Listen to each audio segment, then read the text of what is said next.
નમસ્કાર, ડે સ્પેશિયલમાં આપનું સ્વાગત છે. આપની સાથે હું છું પાર્થ મોદી. દર્શક મિત્રો, ડે સ્પેશિયલમાં આજે એક એવા મુદ્દા ઉપર ચર્ચા કરવી છે જે મુદ્દા ઉપર ચર્ચા એ તમામ વાલીઓ ઈચ્છતા હશે ને જે મુદ્દા ઉપર એ વાલીઓ ઘણી વખત ચિંતા પણ વ્યક્ત કરી ચૂક્યા છે કે બાળક ગેમની અંદર એટલો ઓતપ્રોત થઈ જાય, સાથે સાથે સોશિયલ મીડિયા એડિક્ટેડ થઈ જાય બાળકો. એને જ લઈને આજની ચર્ચા છે, કારણ કે સોશિયલ મીડિયા ઉપર જ્યારે પણ એકાઉન્ટ બનાવવાનું હશે તો વાલીની મંજૂરી હવે ફરજિયાત લેવી પડશે તેવું સરકારે ડિજિટલ પર્સનલ ડેટા પ્રોટેક્શનના નિયમો અંતર્ગત હવે નવો કાયદો બનાવવા તરફ આગળ વધી રહ્યું છે. અને સરકારનું માનવું એવું છે કે 18 વર્ષથી નીચેના જે બાળકો છે એ બાળકોના ડેટા સુરક્ષિત રહે, એ બાળકો ક્યાંય ટ્રેપ ના થાય, એને એટલા જ માટે સરકાર આ પ્રયત્ન કરી રહ્યું છે. અને સરકાર તમામ પાસેથી એક કહેવાય ને કે એક ઇન્ફોર્મેશન પણ માગી રહી, સલાહ સૂચનો પણ માગી રહ્યું છે. 14 મહિના પહેલાં સંસદમાં ડિજિટલ ડેટા પ્રોટેક્શન બિલ 2023 રજૂ કરવામાં આવ્યું હતું અને એ અંતર્ગત હવે કાયદો અને નિયમો બનાવવામાં આવી રહ્યા છે. ખેર, ડ્રાફ્ટ તૈયાર થઈ ચૂક્યો છે, પરંતુ એમાં સજાની એવી કોઈ જોગવાઈ નથી. અત્યારે તો એ જ છે કે આ કાયદો બને, કારણ કે થોડા દિવસ પહેલાં જો વાત કરી કે ઓસ્ટ્રેલિયા પ્રથમ એવો દેશ બન્યો કે જેને સોશિયલ મીડિયા ઉપર 16 વર્ષથી ઓછી ઉંમરના જેટલા પણ બાળકો છે એમને સોશિયલ મીડિયા પ્લેટફોર્મ ઉપર એમને પ્રતિબંધ ઓસ્ટ્રેલિયાએ મૂકી દીધો છે. એટલે પ્રથમ એવો દેશ કે જેણે આ કાયદો બનાવ્યો અને એની તાત્કાલિક ધોરણે એ અસર પણ શરૂ કરી નાખી. એટલે જરૂરી કેટલું છે, કારણ કે બાળકોમાં એક ગેમ્સનું ચલણ વધી ગયું છે અને ગેમ્સ વાયલન્સવાળી ગેમ્સ હોય એના કારણે બાળકો પોતે પણ ક્યાંક આક્રમકતા થઈ રહ્યા છે. સોશિયલ મીડિયા, ઘણી વખત સોશિયલ મીડિયાની અંદર આપણને ખબર છે કે કન્ટેન્ટ, અલગ અલગ પ્રકારના કન્ટેન્ટો આવતા હોય છે જેની અસર બાળકના માનસિક ઉપર ઘણી રીતે થતી હોય છે.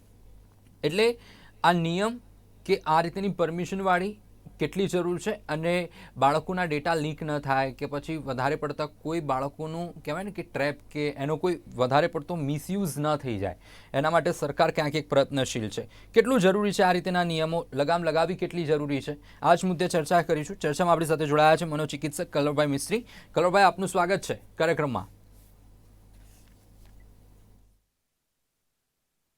સાથે સાયબર એક્સપર્ટ ધ્રુવભાઈ પંડિત આપણી સાથે જોડાયા છે. ધ્રુવભાઈ, આપનું પણ સ્વાગત છે કાર્યક્રમમાં. નમસ્કાર. સામાજિક કાર્યકર્તા પારુલબેન શેઠ આપણી સાથે જોડાયા છે. પારુલબેન ટૂંક સમયમાં આપણી સાથે જોડાશે. કલરભાઈ, આપનાથી શરૂઆત કરીએ. કલરભાઈ, જે પરિસ્થિતિ છે કે સરકાર એક પ્રયત્ન કરી રહ્યું છે કે બાળકો ક્યાંક વધારે પડતા એડિક્ટેડ ના થાય કે વધારે પડતા મોબાઈલની અંદર ઘૂસેલા ના રહે, સોશિયલ મીડિયાનો દુરુપયોગ ના થાય, એને લઈને ક્યાંક આ નિયમ કેટલો જરૂરી છે અને આનાથી શું વાલીઓની ચિંતા દૂર થશે? કારણ કે સોશિયલ મીડિયાની અંદર ઇન્સ્ટાગ્રામ છે કે ફેસબુક છે કે પછી યુટ્યુબ છે કે આ તમામ જે વસ્તુઓ છે એની અંદર વાલીની પરમિશન પહેલા જરૂરી બનશે, તો કેટલું જરૂરી આ નિયમ બાળકોના પર્સપેક્ટિવથી? આની પાછળનું એક સચોટ કારણ છે. WHO ના ઓફિસિયલી ગાઈડલાઈન પ્રમાણે વધુ પડતો સોશિયલ મીડિયાનો ઉપયોગ અથવા તો દિવસ દરમિયાન 24 કલાક દરમિયાન એજ એપ્રોપ્રિએટ તમારો સ્ક્રીન ટાઈમ કેટલો હોવો જરૂરી છે તે અમુક પ્રકારની ચોક્કસ ગાઈડલાઈન નક્કી કરી છે. આ guideline Indian psychiatric society, American psychiatric society તેમજ ચાઇલ્ડહુડ મતલબ પીડિયાટ્રિક સંશોધન દ્વારા એક ટીમ રજૂઆત કરી છે. એના પરથી સંશોધનો એવું કહે છે કે અમુક એજ પ્રમાણે જો વધુ પડતો સ્ક્રીન ટાઈમ અથવા તો સોશિયલ મીડિયાનો ઉપયોગ કરવામાં આવે તો બાળકના વાણી, વર્તન અને વ્યવહારમાં ચેન્જ જોવા મળે છે. સંશોધનો એવું પણ કહે છે કે આગળ જતા જો વધુ પડતો સોશિયલ મીડિયાનો ઉપયોગ કર્યો તો તેના મગજ ઉપર એટલી બધી અસર થાય છે કે તેને અમારી ભાષામાં ઇન્ટરનેટ ઇન્ડ્યુસ સાયકોસિસ અથવા તો સોશિયલ મીડિયા એડિક્શનની એક ટર્મિનોલોજી બહાર પાડી છે. આની પાછળનું એક કારણ એવું છે જેમ કે તમાકુ, બીડી, સિગરેટ, નશીલા માદક પદાર્થના સેવન અથવા તો ઊંઘી કુડીનું વ્યસન હોય છે. તેવી જ રીતે આજે ડિજિટલ મીડિયા છે, આર્ટિફિશિયલ ઇન્ટેલિજન્સનો જમાનો છે, ચેટ જીટીપીનો જમાનો છે, સોશિયલ મીડિયાનું ઇન્ફ્લુઅન્સ આજુબાજુ ચાલી રહ્યું છે. તો ટેકનોલોજીના લીધે જે મગજના ચોક્કસ ભાગમાં એક કેમિકલનો સ્ત્રાવ થાય છે જેને અમારી ભાષામાં ડોપામિન, સેરોટીન અથવા તો નોરએડ્રેનાલિન કહેવાય છે, જે મૂડ હોર્મોન્સ કહેવાય છે. આ મૂડ હોર્મોન્સના લીધે મગજના ચોક્કસ ભાગમાં કેમિકલોનો સ્ત્રાવ થાય છે, જેના લીધે બાળકને એકદમ આહલાદક અનુભવ થાય છે અને તેને એક જી. ઉત્સાહની ઉમંગ થાય છે. જો આ રસાયણો 1 કે 2 કલાક સુધી સ્ક્રીન ટાઈમના લીધે બાળક એકદમ રચ્યો પચ્યો રહે છે અને તેને ખુશીનો માહોલ પેદા થાય છે. પણ જેને સ્ક્રીનથી દૂર કરવામાં આવે તો તરત એનામાં અણગમો થાય છે, નાની નાની વાતમાં ગુસ્સો થાય, ચીડચીડાપણું થાય, વડીલોની સામે તોછડું વર્તન કરે, સ્વભાવમાં ચેન્જ જોવા મળે.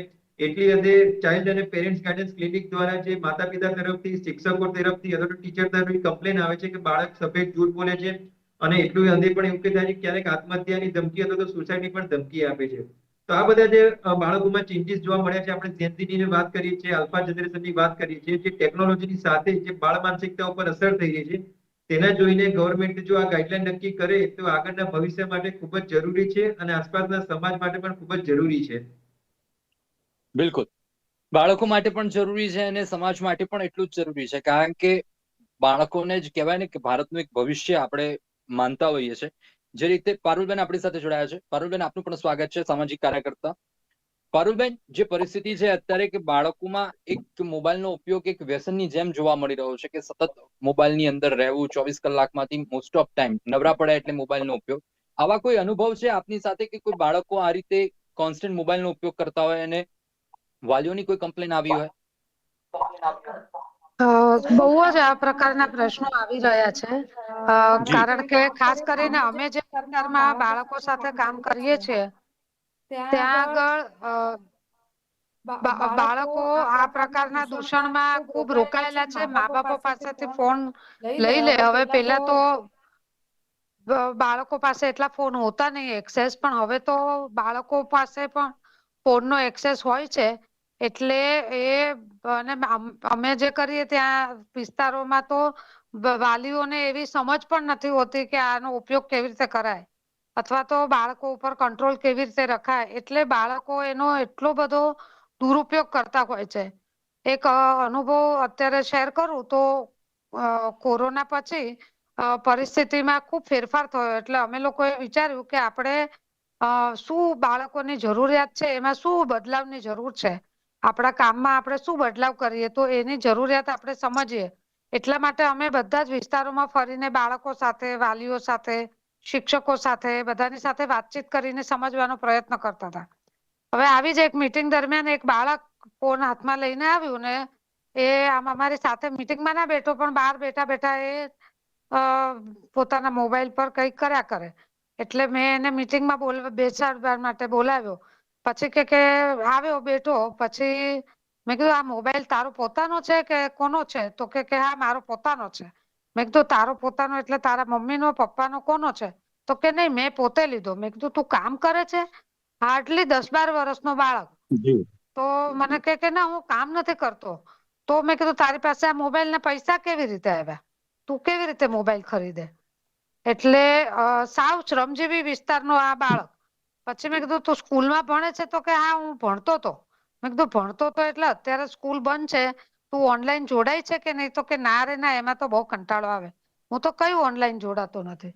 એટલે પછી મેં જી પૂછ્યું કે તો તું શું કરે? તો કે હું તો આ મોબાઈલ ઉપર ગેમ રમું.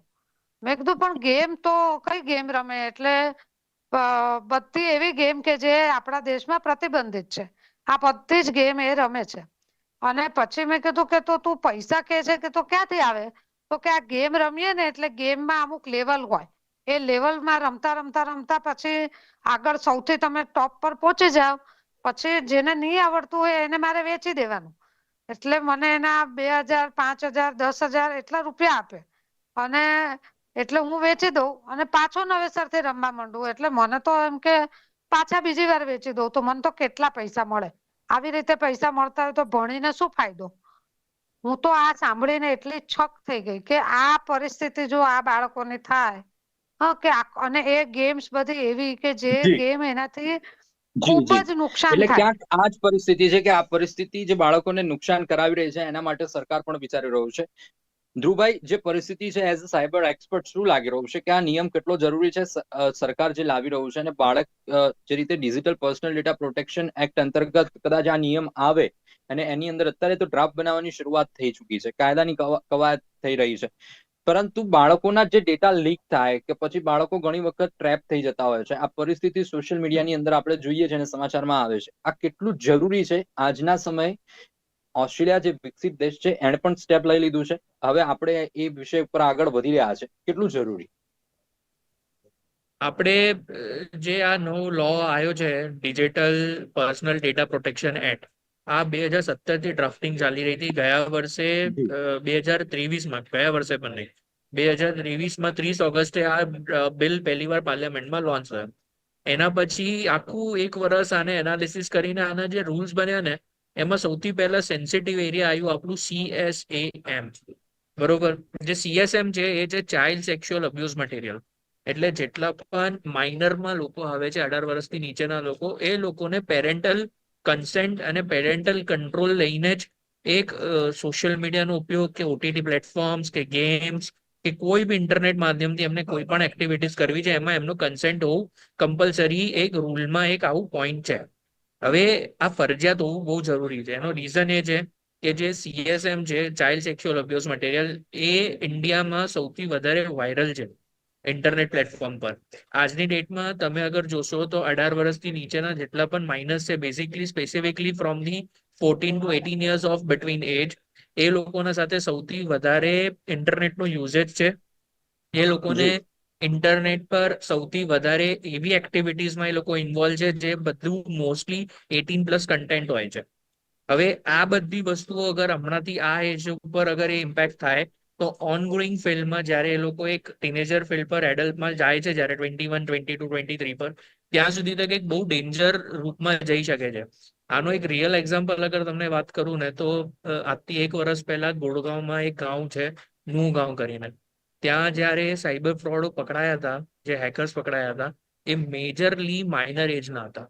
જે લોકોએ ઇન્ટરનેટનો માધ્યમ યુઝ કરીને લોકો સાથે સાયબર છેતરપિંડીઓ કરી હતી. એટલે જે OTT પ્લેટફોર્મ છે, હવે એના ઉપર તમે કન્ટેન્ટ બ્લોક ના કરી શકો, બિકોઝ એ લોકો પણ એમનો બિઝનેસ અહીંયા રનઅપ કરી રહ્યા છે. એ લોકો 18+ કન્ટેન્ટ હવે એ જેનરિક ફોર્મમાં અપલોડ કરતા હોય છે. પણ એના ઉપર પેરેન્ટલ કંટ્રોલ લાવો કે AI નો યુઝ કરીને એજ વેરિફિકેશન નાખવું યા કોઈ ઓનગોઈંગ મોનિટરિંગ એક્ટિવિટી કરવું, એ બધું બહુ ફરજિયાત છે. અને એના સાથે સાથે જ આ જે બધી પ્લેટફોર્મ્સ છે, એ પ્લેટફોર્મ પર જેમ કે ગેમ્સ છે, આજે મોબાઈલ ફોનમાં છોકરાનો એકલાનો ડેટા ના હોય, KYC ડેટા હોય, ફેમિલીનો પર્સનલ ડેટા બિલકુલ હોય, એના સાથે સાથે ફોટોઝ હોય, ઇમેજીસ હોય, બેન્કિંગ ડિટેલ્સ હોય. આવી બધી એપ્સ ડાઉનલોડ કરીને અગર એ વસ્તુઓ ઉપર તમે એક્સેસ કરો તો એનાથી તમારો પર્સનલ ડેટા લીક થાય છે. તો DPDP એક્ટનો મતલબ જ એ છે કે ડિજિટલ પર્સનલ ડેટા પ્રોટેક્શન. તો એ રાઈટ દરેક પ્રકારથી લઈને દરેક સેક્ટર વાઇઝ, દરેક એંગલ વાઇઝ અગર પર્સનલ ડેટા લીક જુઓ અને સૌથી વધારે ક્રાઇમ કંટ્રોલમાં લાવવો ઇન્ડિયામાં, તો સૌથી પહેલી ફરજિયાત જે આવે છે એ આવે છે CSAM ઉપર જ, કે માઇનર લોકો જે છે એ લોકોને ઇન્ટરનેટમાં એક બાઉન્ડ્રી સેટ કરવી બહુ જરૂરી થઈ ગઈ છે. સો બિલકુલ જો એ આ પેરેન્ટલ જી કન્સેન્ટનો પોઈન્ટ છે એ બહુ વેલિડ છે. આ પોઈન્ટમાં હજી પણ ચેન્જીસ કરવા માટે એ લોકોએ 18 ફેબ્રુઆરી સુધી તક આની એક લાઈન ઓપન રાખી છે ફોર અ ફીડબેક, જેમાં બહુ બધા રાઈટ લોકો ફીડબેક આપી શકે છે. એના પછી એનો ફાઇનલ ડ્રાફ્ટ બનીને એ વસ્તુ એમેન્ડમેન્ટ થઈ શકે છે. બિલકુલ બટ આ વસ્તુ આવશે એ પાક્કી છે. બિલકુલ આ વસ્તુ આવશે ને 18 ફેબ્રુઆરી પછી અંતિમ જે નિયમો છે એ આપણને સૌ કોઈને ખ્યાલ પડશે કે કેવી રીતે નિયમો સરકાર બનાવ્યા છે. પરંતુ જી કલરભાઈ, જે રીતેની આખી પરિસ્થિતિ છે કે ટીનેજર્સમાં જે હિંસાત્મક પ્રવૃત્તિ જે વધી રહી છે, ગેમ્સના કારણે વધારે આક્રમક બનતા જઈ રહ્યા છે. અને આપણે શરૂઆતમાં પણ વાત કરી કે બાય નેચર ધીમે ધીમે મોબાઈલ હાથમાંથી જાય એટલે એમનો નેચર ચીડચીડિયો થઈ જાય, એન્ઝાયટી વધી જાય, ગુસ્સો આવી જાય, એગ્રેશન અત્યારે જોવા મળે બાળકોમાં. આની અસર કેટલી લોંગ ટર્મ પર્સપેક્ટિવથી જ્યારે જોઈએ તો કેટલી વર્સ્ટ એની ઇફેક્ટ થઈ શકે છે. અને એક મેમરી ઉપર કે જે બાળકોનો એક ગ્રોથ છે કે ગ્રોઈંગ પિરિયડની અંદર મેમરી શાર્પ થવી જોઈએ, અને આનાથી મેમરી ઉપર કેટલો અસર પડે છે. પારુલબેને બહુ સરસ ઉદાહરણ આપ્યું કે એજ એપ્રોપ્રિએટ તમારી જે ટેકનોલોજીનો ઉપયોગ છે, સાથે સાથે તમારું શૈક્ષણિક નોલેજ પણ એટલું જ જરૂરી છે. આપણે ટેકનોલોજીનો જે એડવાન્સમેન્ટ છે આપણે રોકી શકવાના નથી, પણ આપણે એની સાથે એડજસ્ટ અને એક્સેપ્ટ કરતા શીખવું પડશે. અને સાથે સાથે ધ્રુવભાઈએ કીધું એ પ્રમાણે કે જે ટેકનોલોજીનો વપરાશ છે તેનો સચોટ વપરાશ કઈ રીતે હોવો જોઈએ, એ પ્રકારની પ્રોપર નોલેજ આપણે માતા પિતાની સાથે સાથે બાળકોને પણ આપવી જોઈએ કે જો સોશિયલ મીડિયાનો આટલો તમે ઉપયોગ કરીશું તો તમારા શારીરિક અને માનસિક સ્વાસ્થ્ય માટે ઘણું એડવાન્સમેન્ટ છે. તમે અલગ અલગ પ્રવૃત્તિઓનો તમારો વિકાસ કરી શકો છો, તમારું કોન્સન્ટ્રેશન, મેમરી પાવર વધારી શકો છો. અને આનો જો ગેરઉપયોગ કરવામાં આવે તો કયા કયા વસ્તુઓ તમારી સાથે થઈ શકે છે જે આપણા જીવન માટે હાનિકારક છે, આપણા સમાજ માટે હાનિકારક છે. તો રિસ્ક વર્સિસ બેનિફિટ, મતલબ કે ફાયદાઓ તો છે, સાથે સાથે જો આપણે ચૂક રાખવામાં આવશે તો આપણી સાથે કે આપણા નજીકના મિત્રો, સ્નેહીજનો, પરિવાર સાથે શું શું એના મિસયુઝ થઈ શકે છે, તેનું જો પ્રોપર નોલેજ આપવામાં આવે તો આપણે ચોક્કસપણે આપણે બાળકો અને માતા કલર પિતા વચ્ચે એક સારો સમન્વય રાખી શકીશું. અને આપણે કલરભાઈ ટેકનોલોજીના યુઝ સાથે આપણે જી ઇન્ટરનેટનો જે મિસયુઝ થાય છે આપણે અટકાવી શકીશું. બિલકુલ કલરભાઈ, તો આની અંદર જરૂરી છે કે બાળકો જે પેરેન્ટ્સ છે, પેરેન્ટ્સની પણ એટલી જવાબદારી આવે છે કે બાળકો મોબાઈલનો ઉપયોગ શું કરી રહ્યા છે, કે શું જોઈ રહ્યા છે, કયા કન્ટેન્ટમાં એ વધારે પડતો સમય પસાર કરી રહ્યા છે. ઇવન ગેમ્સ હોય કે પછી કહેવાય ને કે યુટ્યુબ ની અંદર કોઈ પણ વિડીયો જોતા હોય તો એમનું કન્ટેન્ટ કયા પ્રકારનું છે એ વિશે મા બાપે ક્યાંક કાળજી લેવાની જરૂર ખરી? 100% કારણ કે આપણે જોઈએ છે કે જે પણ પ્રકારના કન્ટેન્ટ આવતા હોય છે માતા પિતા એટલે આજકાલ આપણે એવું છે કે લોકો સાથે ઇમોશનલ કનેક્શન ઓછું છે અને ડિજિટલ કનેક્શન વધી ગયું છે. વર્કિંગ પેરેન્ટ્સ છે જી. તેમની જવાબદારી એટલી છે કે તેમને પોતાના માટે ટાઈમ નથી તો બાળકોને માતા પિતા કે એના સાથે ટાઈમ કઈ રીતે મેળવે. તો આમાં આપણે પોતાનું ટાઈમ મેનેજમેન્ટ કરીને બાળકો શું કઈ એક્ટિવિટીમાં છે અને તેના ઉપર ઓબ્ઝર્વેશન રાખવું ખૂબ જ જરૂરી છે. આમાં ના આપણે ટેકનોલોજીને દોષ જાણી શકીએ કે ના માતા પિતાની પરવરિશનો દોષ જાણી શકીએ કે ના બાળકોને ગુમનામ કરી શકીએ.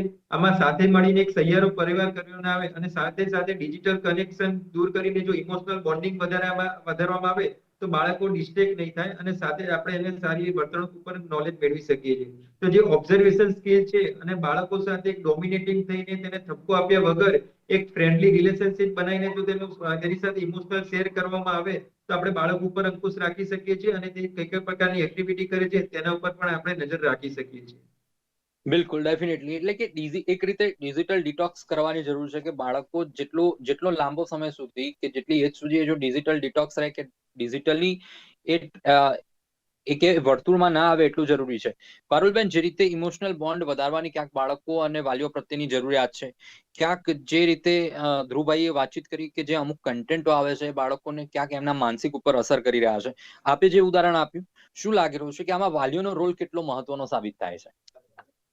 વાલીઓનો રોલ ખૂબ જ મહત્વનો છે. બલકે બાળકોની સાથે આપણે કામ કરીએ અને એ બહુ જ જરૂરી, પણ એનાથી પણ વધારે વાલીઓને આ બાબતે જાગૃત કરવા એ ખૂબ જ જરૂરી છે. ખાસ કરીને નાના બાળકોને નાનપણથી જ, અત્યારે થોડા મહિનાનું કે 1-2 વર્ષનું બાળક હોય તો એમ કે એને જમાડવા માટે મોબાઈલ હાથમાં હોય તો જ જમે, અને આવા બધા જે દૂષણો વધી રહ્યા છે, તો આ બધાથી મા બાપે જાગૃત થઈને બાળકને એનાથી દૂર રાખવો ઘટે. એટલું જ નહીં, પણ બાળક મોટો થાય ત્યારે એની સાથે ભલે ઓછો સમય પણ ક્વોલિટી ટાઈમ કેવી રીતે આપવો. બાળકને બીજી પણ, જેમ કે એક આ વર્ચ્યુઅલ વર્લ્ડને બદલે રિયલ લાઈફમાં કેવા રમતો રમી શકાય એવા, અને એવું જરૂરી નથી કે બહુ મોંઘાદાટ રમકડા હોય, પણ એવી રમતો રમવી, બાળકોની સાથે સમય પસાર કરવો, બાળકોને વાર્તા કે બીજી ચોપડીઓને એવું વાંચવાની હેબિટ આપવી, આ બધું બહુ જ મહત્વનું છે. જો બાળકને નાનપણથી આ મોબાઈલ થી દૂર રાખવો હશે તો વિકલ્પો આપવા પડશે, અને બિલકુલ. રમતો રમવી, વાર્તાની ચોપડીઓ વાંચવી, આ બધું એની સાથે રહીને જો, અને બાળક વાલીઓ પોતે ડેમોન્સ્ટ્રેટ કરવું પડશે. એ પોતે આવું કરશે તો બાળકો પણ એમનું જોઈને વાંચતા શીખશે અથવા બીજું પ્રવૃત્તિઓ કરતા શીખશે. એને નાના નાના ડેફિનેટલી. પ્રોજેક્ટમાં એંગેજ કરવા, ઘરના કામમાં નાના નાના કામમાં એંગેજ કરવા, એમ કરતા કરતા બાળકોની સાથે સમય આપે. ભલે માં કામ કરતી હોય, પપ્પા કામ કરતા હોય, પણ એ બિલકુલ, કામમાં બિલકુલ. પણ બાળક બિલકુલ એંગેજ સાચી કરે વાત છે. ક્યાંક તો પેરેન્ટ્સે એ પેરેન્ટ્સે પણ બાળક એની આ સાથે, ટેવને હા સુધારવી પડશે. ઘણી વખત આપણે જોતા હોઈએ હા, છીએ એ કે ખૂબ પેરેન્ટ્સ જરૂરી ઘરમાં છે. આવે એટલે મોબાઈલની અંદર જ રચ્યા પચ્યા રહેતા હોય છે અને એ જ જોઈને બાળકો પણ શીખતા હોય છે. છેલ્લી 2 મિનિટ છે આપણી પાસે. હા. ધ્રુવભાઈ, છેલ્લો પ્રશ્ન એ થઈ રહ્યો છે. ધ્રુવભાઈ, આપે વાત કરી કે CSM જે ચાઇલ્ડ સેક્સ્યુઅલ અબ્યુઝ મટીરિયલ છે, આ બધી વસ્તુઓ છે, પરંતુ શું લાગી રહ્યું છે કે જે આ DPDP એક્ટ આવશે એનાથી ઘણા બધા ફાયદા થશે, ને બીજી વસ્તુ એ છે કે હવે સોશિયલ મીડિયાનો જમાનો એવો થઈ ગયો કે it's a secondary earning option. તો ક્યાંક વાલીઓ પણ એન્કરેજ કરતા હોય છે કે બાળકોના અમુક વિડીયો મૂકીને કે એમાંથી વ્યૂઝ જનરેટ થાય, કે એમાંથી ઇન્કમ જનરેટ થાય, તો આ મિસમેચ કેવી રીતે આની અંદર બેલેન્સ કરી શકીશું આપણે? હવે આના અંદર કેવું છે ને કે ટેકડાઉન કરીને એક સૌથી મોટો ફીચર છે જે ઇન્ડિયન ગવર્મેન્ટ સ્ટાર્ટ કરવા જઈ રહી છે, અને ઓલમોસ્ટ જી. સ્ટાર્ટ કરી દીધી છે. તમે જોઈ રહ્યા છો ને કે પોર્નોગ્રાફિક કન્ટેન્ટ કેટલા બધા રિમૂવ થઈ ગયા છે, કેટલી બધી ફેક ગેમ એપ્લિકેશન્સ હોય છે, બધી બેન કરી છે ગવર્મેન્ટે.